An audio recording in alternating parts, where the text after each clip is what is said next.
السلام عليكم ورحمة الله. أهلا بيكم في مملكة آسيا وحلقة جديدة من مطبخ مملكة آسيا. لو انتوا بتشوفوني لأول مرة وعجبكم الفيديو اعملوا اشتراك وفعلوا زر الجرس على الكل عشان يوصلكم كل جديد، ولو انتوا مشتركين في القناة لايك وشير للفيديو، وانضموا لجروب مملكة آسيا على الفيسبوك والبيج مملكة آسيا على الفيسبوك والانستجرام، وهتلاقوهم في صندوق الوصف بتاع الفيديو. احنا النهاردة بنعمل وصفة سهلة وبسيطة. الوصفة اللي في مصر نص الناس بتحبها ونصها مش بيحبوها، في كل بيت بنلاقي نص الأسرة بيحبها ونصها لأ. النهاردة معانا القلقاس بالسلق اللي هو القلقاس الأخضر، هنعمله بطريقة سهلة وبسيطة وبخطوات مش معقدة، وفي نفس الوقت هيطلع معاكي ناجح. وكل الأسئلة اللي متعلقة بالقلقاس هنجاوب عليها في فيديو النهاردة، وفي نفس الوقت مشكلة ان هو يكون لازج معاكي هتلاقي حلها في الفيديو بتاع النهاردة. يلا بينا نشوف احنا عملناه ازاي النهاردة. هنا هنعمل مع بعض القلقاس ازاي. انا عارفه ان القلقاس في ناس كتير جدا ما بتحبهوش، وهو يعني بيبقى طعمه شبيه للبطاطس بس هو احلى كمان.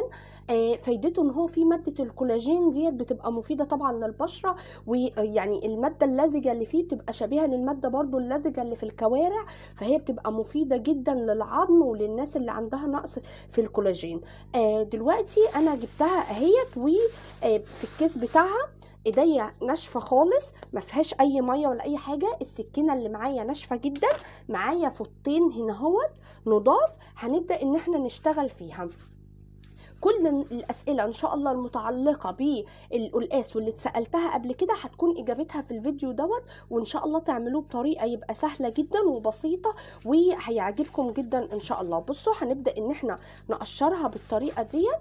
انا هقشرها على الكيس زي البطاطس بالظبط لما انت بتبداي تقشريها. يعني بصوا اهيت بالطريقه دي كده بتبداي ان انت تقشريها كلها زي البطاطسايه وانت ماسكاها في ايدك نظيفه، السكينه اللي معاكي نظيفه. الحته اللي انت قشرتيها بتحاولي ان انت ما ترجعيلهاش تاني، ان انت بقى بتبداي تنزلي على الحتت اللي تحت وان انت تبداي تقشري فيها. هقشرها كلها واوريها لكم. هنا انا قشرتها كويس زي ما انتم شايفين كده. بصوا حاولت ان انا اقشرها كويس وان انا ما وسخهاش خالص من فوق. الحته اللي انت بتقشريها ما بترجعي لهاش تاني وبتبقي ماسكاها كويس. في نوعين بيبقوا من القلقاس، في نوع بيبقى ناشف قوي وما بيستويش بسرعه، وفي نوع بيبقى طري وحلو وبيستوي بسرعه. اللي انا الصراحه مش بشتريه، يعني دايما هو الراجل بتاع الخضار هو اللي بينقيهولي، فانا مش بعرفهم من بعض قوي يعني، فهو اللي بينقيهولي. دي اول حاجه. هنا انا معايا الفوطه الاولانيه دي، هبدا ان انا امسحها كده من بره كويس جدا ما يبقاش فيها اي حاجه خالص اهي.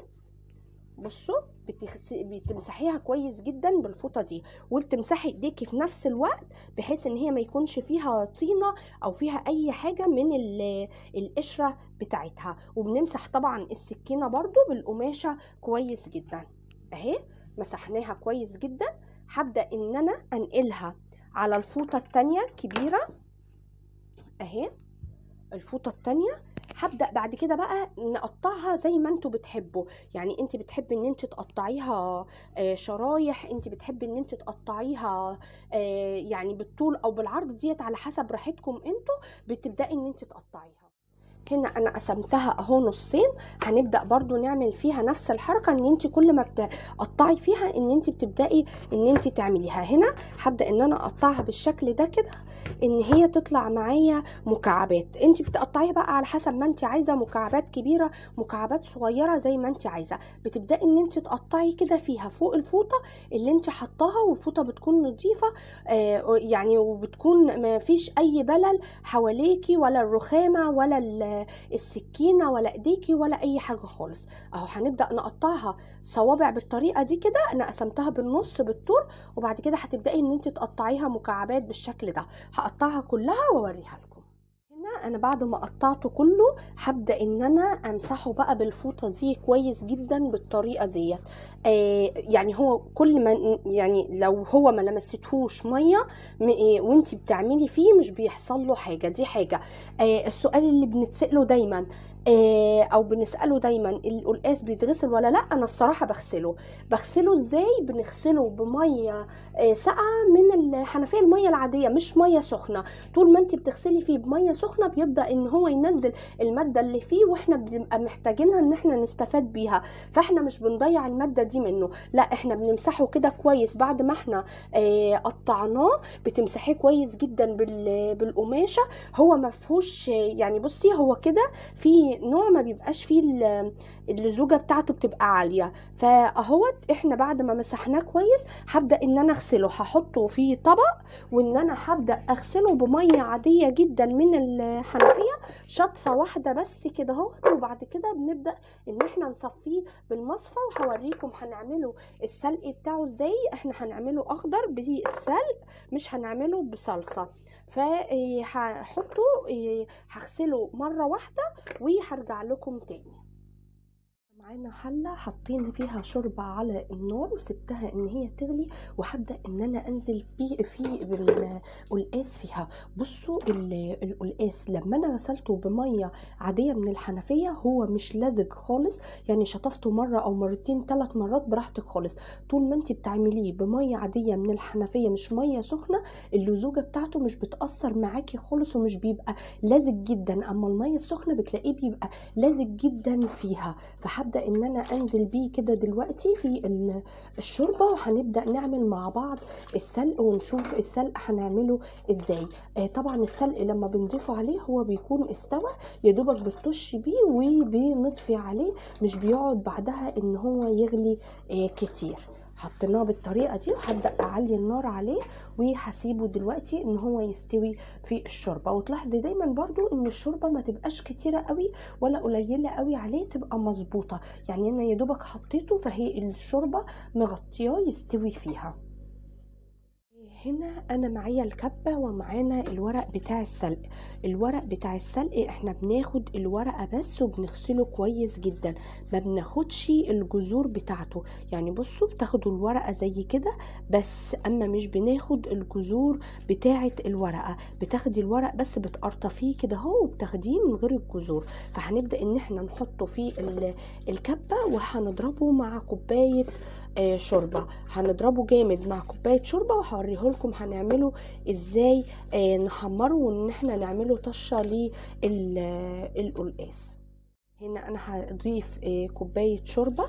طبعا ورق السلق انا غسلاه كويس جدا وكنت نقعاه في ميه وقطع الجذور بتاعته، وكل حاجه لازم نغسلها كويس وننقعها في ميه فتره، وخصوصا الخضروات عشان التراب والطينه والحاجات اللي بتكون فيها. فانا هوقف دلوقتي اضربهم مع بعض واوريهم. هنا عشان انا طبعا حطيت معاه شوربه، بصوا بقي بالشكل دوت ازاي بتفرم. الورق طبعا كان هايش ومالي الكبه، بمجرد ما هو اتضرب بقي في ثواني حتت صغيره خالص. فهنبدا نصفيه دلوقتي على القلقاس ونشوف هنعمله ازاي. هنا انا هبدا ان انا السلق اللي احنا عملناه هنبدأ نصفيه بالمصفى بالطريقة ديت، ان اللون الاخضر بتاعه يبدأ ينزل على القلقاس ان هو يلونه ويخليه لونه اخضر. فبتبدأي ان انت تصفيه بالطريقة دي في المصفى، وبتضغطي عليه جامد الكمية كلها. والسلق دوت احنا هناخده ونحمره ونعمله طشة للقلقاس. فبصوا انت بتبدأي تضغطي كده جامد، تصفي الميه بتاعته اللي هي الشوربه اللي احنا حطيناها له خالص، بحيث ان هو يكون معاكي بالشكل دوت في المصفى. هنصفي الكميه كلها واوريه لكم. هنا شايفين اللون بتاعه بقي لونه اخضر اهوت لما حطينا له الميه بتاعه السلق الشوربه اللي احنا حطيناه فيها. هنا هي الطاسه فيها الورق ناشف خالص بالطريقه دي، هحط له سمنه على النار وهبدا ان انا اقلبه واوريه لكم الدرجه بتاعه التحمير بتاعته هتوصل لايه وهنعمله ازاي. هنا انا حطيت السلق في الطاسه، بتكون يعني يستحسن ان هي طبعا طاسه تكون ما بتلزقش على عين صغيره، وحطيت لها معلقه سمنه بلدي ووقفت عليها مش بتسيبيها. بعد ما هو بيبدا ان هو يعني بتلاقي لونه كده اتغير وان هو بدا ان هو يتحمر خلاص، بنبدا ان احنا ننزل عليه بالثوم. الثوم بيبقى يعني في المرحله الثانيه بتاعته عشان الثوم مش بياخد وقت كبير في السوى او في التحمير الثوم بيستوي بسرعه، فاحنا هنوقف دلوقتي لغايه لما الثوم ياخد لون معاه، وبعد كده هوريكم الاضافه اللي بتديله نكهه وبتخلي طعمه حلو، وفي نفس الوقت مش بنحطها من اول التحمير عشان ما يغيرش طعمها وعشان ريحتها وطعمه يبقى حلو لغايه الاخر. هنا الثوم بدأ ياخد خلاص لون معاه، فانا هبدأ انزل عليه. هنا الطبق ده فيه كزبرة خضراء انا مقطعاها صغير جدا، ما فرمتهاش في الكبة، انا مقطعاها صغير جدا بالمقص. هنبدأ ان احنا نضيفها على السلق وعلى الثوم، بنديها تقلبتين كده معاهم، ونبدأ بعد كده ننزل على القلقاس بالطشة ديت. الكزبرة بنحطها في الاخر ليه؟ عشان يفضل نكهتها وطعمها، وان هي ما تقعدش على النار كتير، وتخلي ريحته حلوه وطعمه حلو في الاخر. يعني القلقاس فيه خطوات سهله وبسيطه، هو مش معقد خالص يعني. وحته ان احنا بنغسله وبيبقى يعني لازج قوي معانا ديت سببها الميه السخنه، فانا نصيحتي ليكم تجربوه بالميه الساقعه اللي هي من الحنفيه بس، تشطفوه مره 2 3 ده براحتكم خالص، وتصفوه وتبداوا ان انتوا تحطوه في الشوربه وشوفوا النتيجه بتاعته وقولوا لي عليها في التعليقات، وان شاء الله باذن الله هتلاقوها نتيجه هايله ليه وهيبقى طعمه حلو جدا. دلوقتي خلاص كده الثوم والكزبره والسلق اخدوا التحميره كده معانا، هنبدا ان احنا ننقلهم بقى العين التانية ونطش بيهم على القلقاس. على فكرة القلقاس معايا هنا يعني تقريبا اخد 10 دقايق ما كملش واستوى على طول، يعني بمجرد ما انا ضربت معاكم الخلطة في الكبة، السلق في الكبة بسم الله، وبدأت ان انا ضربت السلق في الكبة وبدأت ان انا احمره على النار، بدأ ان هو يستوي ويغلي معانا. ادي كده احنا نزلنا عليه بقى السلق ونزلنا عليه الطشة بتاعته، بتسيبيه 10 دقايق، مش بياخد 10 دقايق يعني دقيقتين تاني وبتطفي عليه، مش بيغلي كتير، هو كده استوى خلاص، فانت بتديله دقيقتين تاني وبتطفي عليه، وبنبدأ بعد كده ان احنا نقدمه.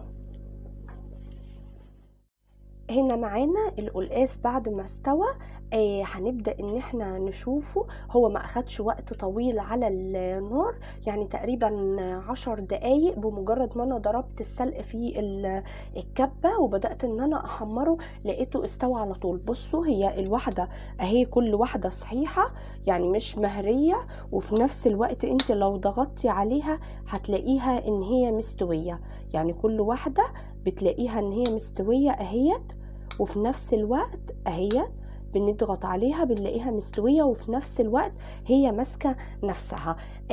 يا رب الوصفة بتاعت النهاردة تعجبكم، وان انتوا تطبقوها وتكون سهلة وبسيطة، وان كل الاجابات للاسئلة بتاعتكم ان انتوا تلاقوها النهاردة في الفيديو. ولو ليكم اسئلة تانية متعلقة بالقلقاس او باي وصفة تانية شاركوني بيها في جروب مملكة اسيا، او على التعليقات او في التعليقات بتاعت اليوتيوب.